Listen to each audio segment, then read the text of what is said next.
বন্ধুরা, কেমন আছেন আপনারা? আশা করি নিশ্চয়ই ভালো আছেন। আমিও ভালো আছি। আমি তামান্না আতিক মুস্কান খান। আমার একটি ইউটিউব চ্যানেল আছে, তামান্না জুনিয়র ক্লাস, এবং আমার একটি পেজ আছে, মুস্কান খান একাডেমি। আপনারা সার্চ দিয়ে দেখবেন, ঠিক আছে?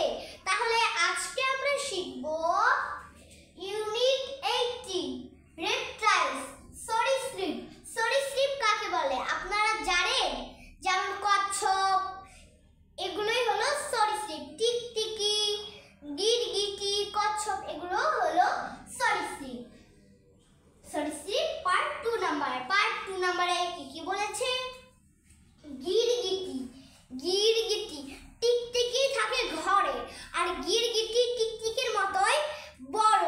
এটা জঙ্গলের গাছে চিপায় চিপায় থাকে। এটা হলো গিরগিটি। এটার ইংরেজি ক্যামেলিয়ন।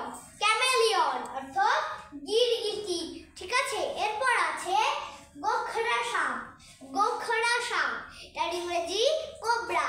কোবরা অর্থাৎ গোখরা সাপ। এরপর আছে শঙ্খ। শঙ্খ হলো সামুদ্রিক বড় একটা শামুক। এইটা হিন্দু মায়েরা মেশিন দিয়ে কেটে একটা হাতে চুড়ি বানায়, ঠিক আছে? এটা হলো শঙ্খ, ঠিক আছে? এটার ইংরেজি কঞ্চ। কঞ্চ, কঞ্চ অর্থ শঙ্খ, ঠিক আছে? তো ফ্রেন্ড, তাহলে আমরা তো পড়লাম, তাই তো?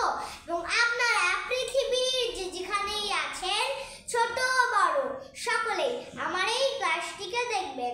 এবং আপনারা যারাই আছেন, তারা যদি বাংলাদেশ থেকে বিদেশে যারাই যান, তারা তো খালি বাংলা জানেন, তারা তো কোনো ইংলিশ জানেন না। তাই জন্য তারা মন দিয়ে আমার এই ক্লাসটিকে দেখলে আপনি অবশ্যই ইংলিশে কথা বলতে পারবেন। তাহলে চলুন কথা না বাড়িয়ে মূল ক্লাসে চলে যাই।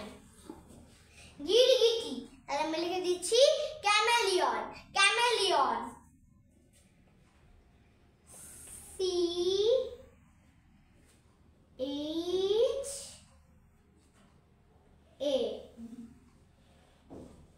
ক্যামেলিয়ন।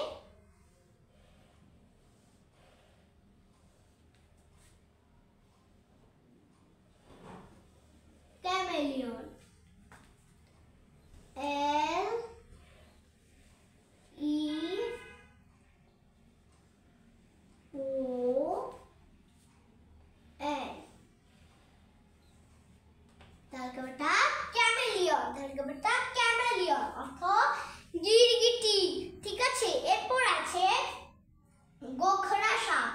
গোখরা সাপ, তাহলে আমি লিখে দিচ্ছি কোবরা। কোবরা,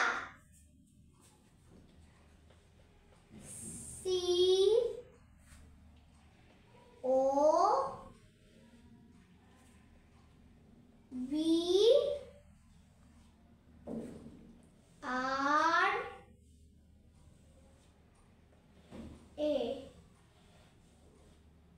তালিকাটা কোবরা। তালিকাটা কোবরা অর্থাৎ গোখরা সাপ, ঠিক আছে? এরপর আছে শঙ্খ।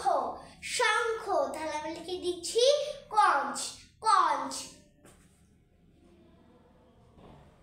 CONCH।